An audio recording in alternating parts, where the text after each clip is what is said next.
બીજા ધોરણના આસપાસ એટલે પર્યાવરણ એમાં પાઠ 13 બીજા સત્રનો ચલાવીશું. તો પાઠ 13 આપણી લાગણીઓની ભાગીદારી. એ પાઠની અંદર લાગણીઓ શબ્દ એટલે લાગણીઓ એટલે જુદા જુદા પ્રકારની લાગણીઓ હોય છે, જેમ કે ડર, ચિંતા, આ બધી લાગણીઓ છે. એમાં આપણે પાઠ 13ની અંદર એક સીમા નામની છોકરી છે, એની વાત અહીંયા કરવામાં આવી છે.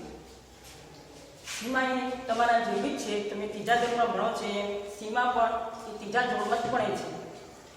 સીમા શું કહે છે કે હું ઘરે જાઉં છું ત્યારે મારા ઘરમાં બે જ વ્યક્તિ છે એવા કે મારી રાહ જોઈને બેઠા હોય છે. એક છે મારા દાદીમા. મારા દાદીમા હું શાળાએથી ઘરે જાઉં છું ત્યારે મારી રાહ જોઈને જ બેઠા હોય છે. જેમ તમે ઘરે જાઓ છો, અહીંયા સ્કૂલમાં તમે આવો છો ત્યારે તમારા મમ્મી અહીંયા આપણને લેવા માટે કેવા ઉત્સુક હોય છે, એમ એના દાદીમા પણ એને લેવા માટે ઉત્સુક હોય છે. એની સાથે વાતો કરવામાં, એની સાથે રમવામાં એના દાદીમા ખૂબ જ ઉત્સુક હોય છે. એના દાદીમા ખૂબ જ ઘરડા છે, અશક્ત છે. એમને વારંવાર પીઠનો દુખાવો રહે છે. પીઠ એટલે તમને ખબર છે ને બાળકો, પીઠ એટલે પાછળનો ભાગ. એમને પાછળના ભાગનો પીઠ એને દુખાવો રહે છે. ઘરડા હોવાથી તેઓ સાંભળી શકતા નથી, જોઈ પણ શકતા નથી. અને બીજી એક વાત છે કે ઘરડા હોય માણસ હોય એટલે એમના દાંત પણ પડી ગયા હોય છે, એટલે એમને ચાવવામાં પણ ઘણી થોડી તકલીફો પડતી હોય છે. બીજું એક પગની પણ તકલીફો હોય છે. ઘરડા માણસ હોય એમને પગની પણ તકલીફો હોય છે, એટલે એમને લાગણીનો પણ સહારો લેવો પડે છે. જેમ તમારા ઘરમાં તમારા દાદીમાં હોય છે, તમે જુઓ છો, બરોબર, એમને તમે જુઓ છો કે તમારા દાદીમાને કેવી તકલીફો પડતી હોય છે, કે તમારા દાદા હોય, કોઈ નાના હોય, કોઈ નાની હોય, આવી બધી તકલીફો એમને પડતી હોય છે. દાદીમા સાંભળી નથી શકતા, તેથી તેમને તેના પપ્પા, સીમાના પપ્પા સમાચાર પત્ર મોટેથી વાંચી સંભળાવે છે. એટલે પપ્પા પણ સમાચાર વાંચે છે અને દાદીમા પણ સમાચાર સાંભળે છે. બંનેનું કામ છે. તમારે પણ તમે ઘરમાં જો તમારા દાદી હોય, દાદા હોય, આવા ઘરડા હોય તો તમારે પણ એમને આવી બધી મદદો કરવી જોઈએ. કે જેમ કે જો દાદીમા સવારે પૂજા કરવા બેઠા હોય તો એમને છોડમાંથી ફૂલ લાવીને આપવા પડે. બીજું મંદિરે એમને જવું હોય તો એમને મંદિરે પણ લઈ જવા પડે. આ રીતના તમારે પણ શીખવું જોઈએ બાળકોને કે આપણા ઘરમાં દાદીમા છે કે જેમ સીમાના પપ્પા સમાચાર પત્રો વાંચી સંભળાવે છે, એમ તમારે પણ થોડી ઘણી એમને દાદીમાને મદદ કરવી જોઈએ. દાદીમા વિશે તો શું કહે છે દાદીમા કે નાના બાળકોને કે આજકાલના છોકરાઓને કંઈ શાકભાજી કેવી રીતે સમારવી એ એમને અત્યારના જમાનાના છોકરાઓને કંઈ આવડતું નથી. જો તમે શાકભાજી સમારવાનું કર્યું હોય તો આવડે ના આવડે. તમે એનો મોટી મોટી સમારો અથવા ના સમારવાનું સમારી દો, ફૂલ કાઢવાના તો કાઢી દો, આ બધું તમે કરી દો. એટલે દાદીમા તો મેં શાકભાજી સમારવી ખૂબ જ પસંદ પડે. આ જ રીતે એમના ઘરમાં એક બીજા છે, એમને જોવા માટે, એમની વાતો સાંભળવા માટે બીજા વ્યક્તિ છે, રવિભાઈ છે. રવિભાઈ એક એવી વ્યક્તિ છે ખૂબ જ પ્રેમાળ છે. કોઈ દિવસ એમનામાં ગુસ્સો કે એવું કોઈ જોવા મળતું નથી. રવિભાઈ એક સ્થાન છે. જ્યારે સીમા શાળાએથી આવે છે ત્યારે રવિભાઈ એમને જોવા માટે ખૂબ જ ઉત્સુક હોય છે અને એમની વાતો સાંભળવા માટે પણ તેઓ શાંતિથી સાંભળે છે. એ કંઈ બોલે એનો જવાબ એ રવિભાઈ શાંતિથી આપે છે. પછી કહીશ એવું તેમના મોઢામાં કોઈ દિવસ આવતું નથી.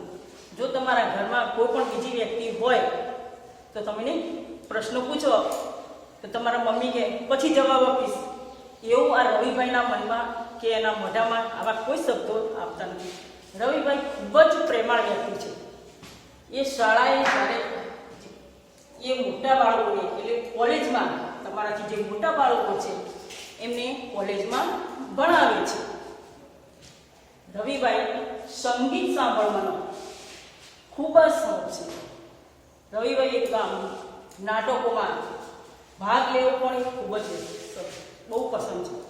રવિભાઈ એ પ્રજ્ઞાચક્ષુ વ્યક્તિ છે. પ્રજ્ઞાચક્ષુ એટલે તમને ખબર છે?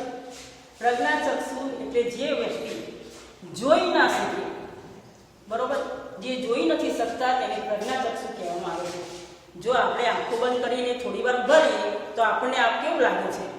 એમ તમે જોઈ જુઓ કે આપણે પ્રાર્થના કરી છે, સ્કૂલમાં આવીએ છીએ ત્યારે પ્રાર્થના કરીએ છીએ, તો તમને આંખો બંધ કરવાનું કહ્યું હોય કે થોડી વાર આંખો બંધ કરીને તમે બેસો તો તમે આંખો ખોલો એટલે તમને કેવું એકદમ લાગે છે? જ્યારે આ રવિભાઈ તો નાનપણથી જ અંધ જ છે, એટલે કશું જોઈ શકતા નથી. પરંતુ જે વ્યક્તિ જોઈ નથી શકતા એમની ઇન્દ્રિયો, બીજી ઇન્દ્રિયો ખૂબ જ સતેજ હોય છે, કે જેમ કે હાથની આંગળીઓ દ્વારા એ બીજી વ્યક્તિઓને અથવા વસ્તુઓને સ્પર્શ કરે છે અને તરત જ ઓળખી કાઢે છે. આ સીમા નામની છોકરી છે એ જ્યારે ઘરમાં આવે છે ત્યારે દોડતી આવે છે, ત્યારે તરત જ રવિભાઈ એને ઓળખી કાઢે છે કે સીમા આવી છે, અથવા ઘરના બીજા કોઈ સભ્યો આવે છે ત્યારે તે તરત જ ઓળખી કાઢે છે કે આ વ્યક્તિ આવી છે. અંધ વ્યક્તિ હોય એમને આ બધી ઇન્દ્રિયો ખૂબ જ સફેદ હોય છે. રવિભાઈ એમને સંગીત સાંભળવું, નાટકોમાં ભાગ લેવો, બીજું કે આ બધું ખૂબ જ પસંદ છે. રવિભાઈ મિત્રો સાથે વાતો કરવી, તેમની સાથે ખૂબ જ હળી મળીને પ્રેમથી રહેવું એ રવિભાઈને ખૂબ જ પસંદ છે. આ જ રીતે આ રવિભાઈની વાત છે. સીમા આ નાની છોકરી ઘરમાં આવે છે ત્યારે તેના દાદીમા અને આ રવિભાઈ એને ખૂબ જ પ્રેમથી રાખે છે અને તેની સાથે વાતો કરવા માટે ખૂબ જ ઉત્સુક હોય છે. બરોબર, આગળ બીજું જોઈએ કે બીજો ભાગ છે આપણને કે સીમા. સીમા એ તમારા જેવડી જ છે, એ ખૂબ જ નાની વ્યક્તિ છે, પણ એ એટલી બધી ઉત્સુક છે કે તમને જણાવો તો ખબર પડે. એ જ્યારે રવિભાઈ સાથે વાતો કરે છે ત્યારે ખૂબ જ શાંતિથી અને સમજણપૂર્વક વાતો કરે છે. તમે જ્યારે ઘરે જાઓ, સ્કૂલમાં ભણીને જાઓ, ત્યારે તેમની સાથે, તમારા મમ્મી પપ્પા સાથે અથવા કોઈ ભાઈ બહેન હોય એમની સાથે તેઓ વાતો કરે અને શાંતિથી તેઓ સાંભળે છે. એ જ રીતે આપણે અહીંયા બીજા પ્રશ્નો છે એમાંથી કે નાના પ્રશ્નો તમને કહું તો બીજા શું હોય કે તમે સીમા એ નાની છોકરી છે, એમાંથી આપણને ઘણું બધું આપણે શીખવા મળે છે કે એમાંથી રવિભાઈ અને સીમા એમની સાથેનો શું સંબંધ છે એ નાની છોકરી જાણતી હતી. પણ ઘરમાં એ રવિભાઈ રહે છે તો એમના મોટા ભાઈ અને ભાઈ ભાભી કહે છે. મમ્મી પપ્પાને સીમાના જે મોટા ભાઈ છે એને મમ્મી પપ્પા છે એમના મોટા ભાઈ અને ભાઈ ભાભી કહે છે. પણ સીમાને એમનો જે સંબંધ છે એ એમને ખબર નથી, પણ તે ટૂંકમાં એ રવિભાઈ જ કહે છે. એ જ રીતે એમાં સંબંધ ઘરમાં એ રહે છે. રવિભાઈ પ્રજ્ઞાચક્ષુ હોવાથી તે લાકડી લઈને ઘરમાં ફરે છે. તમને ખબર છે જે અંધ વ્યક્તિ હોય એ લાકડી લઈને ફરતા હોય છે. લાકડી ડોસી મને લાકડી નહીં, અંધ વ્યક્તિને પાસે સફેદ લાકડી હોય છે. તમે જુઓ છો ને જે પાતળી એકદમ આવે છે એ ચાલતા હોય છે, આંખો બંધ કરીને એમ લાકડી લઈને એ ચાલતા હોય છે. બરાબર, આ જ તે રવિભાઈ એ આ પાઠની અંદર જોવા મળે છે.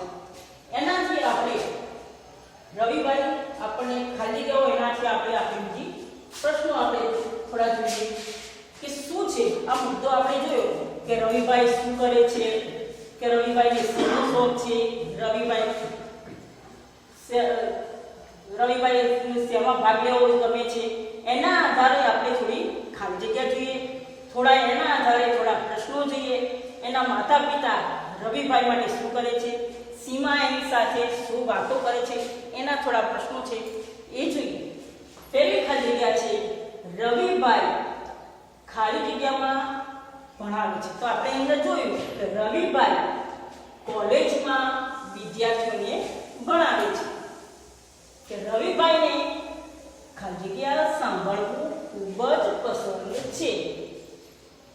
તમે સમજો છો કે રવિભાઈને આપણે પાઠની અંદર પહેલા જોયું કે રવિભાઈને સંગીત સાંભળવું ખૂબ ગમે છે, બીજું નાટકમાં ભાગ લેવો પણ ખૂબ જ પસંદ છે. એ આપણે જોયું કે તમને આવા પ્રશ્નો પૂછવામાં આવે તો પરીક્ષામાં આવે આવા પ્રશ્નો તો તમે ઘરે બેઠા શાંતિથી એનો જવાબ આપી શકો છો. બીજું છે કે સીમાના પિતા દાદી માટે ઊંચા અવાજે ખાલી જગ્યા પત્રનું વાંચન કરે છે. તો આપણે જવાબ આપી શકીએ છીએ. આપણે ખાલી જગ્યા તમને પૂછ્યું હોય કે શેનું વાંચન કરે છે તો આપણે પહેલા સમજાવ્યું કે સીમાના પિતા એ સમાચાર પત્રનું વાંચન કરે છે. બીજું આપણે એમાંથી થોડા પ્રશ્નો જોઈએ કે પ્રશ્નોના જવાબ એક બે વાક્યોમાં લખો. એમાંથી આપણે થોડા પ્રશ્નો આવે.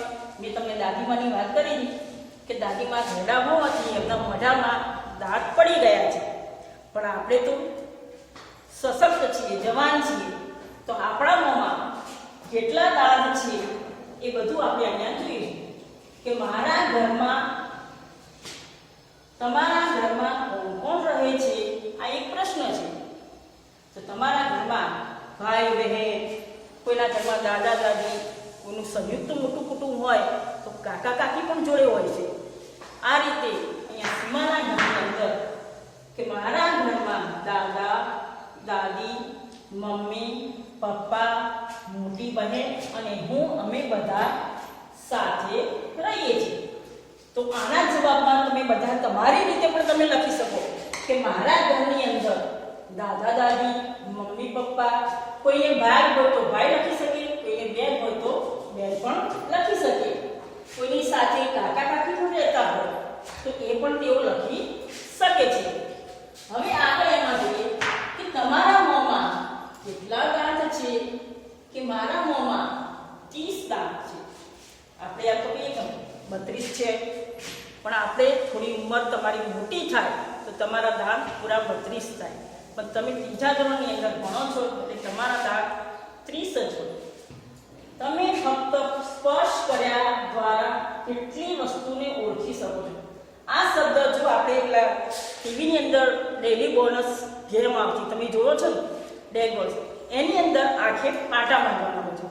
એ પાટા બાંધીને આપણે વસ્તુ ઓળખીએ કે દાખલા તરીકે હું અહીંયા આંખો બંધ કરું છું, હું અહીંયા પકડું કે અમુક ચશ્માનું ખોખું છું.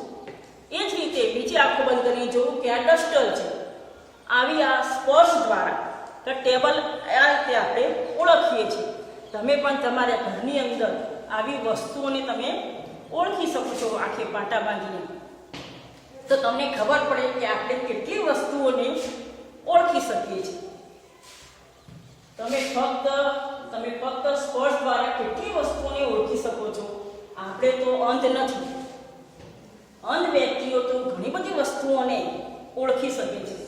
દાખલા તરીકે અહીંયા હું રમકડા પકડું તો આપણને ખબર પડે કે આ રમકડું છે, આ ગાડી છે, આ મોટર છે, આ હાથી છે, એ બધું ઓળખી શકીએ. કાગળ આપણે હાથ ફેરવીએ તો આપણને તરત ખબર પડે કે આ કાગળ છે. ફળ, હાથમાં ફળ લઈએ તો આપણને ખબર પડે કે આ કેળું છે, આ સફરજન છે, બરાબર. મોટું હાથમાં આવે તો આપણે કહીએ કે તળબૂચ છે, આ પપૈયું છે. એમ દરેક વ્યક્તિ હાથમાં આપણે આવીએ તો તરત ઓળખી કાઢીએ છીએ. એ પ્રમાણે શાકભાજી પણ જુદી જુદી છે. બટાકા છે, રીંગણ છે, દૂધી છે, કાકડી છે, આ બધી જ વસ્તુઓને આપણે શાંતિથી આપણા હાથમાં આવે છે તરત જ આપણે ઓળખી શકીએ છીએ. કપડા ઉપર આપણે હાથ ફેરવીએ તો તરત જ ખબર પડે કે આપણે તમે આંખો બંધ કરીને જુઓ કે કપડા કે શર્ટ હોય તો આપણે તરત ખબર પડે કે આપણો શર્ટ છે કે આપણો પેન્ટ છે તો તરત ખબર પડે. ફર્નિચર ઉપર પણ આપણે હાથ ફેરવીએ તો એ પણ આપણને તરત જ ખબર પડે છે. વાસણ તો તરત વધારે ખબર પડે. કેમ કે દરેકનો આકાર એમાં જુદો જુદો છે. કે દાખલા તરીકે તાસ,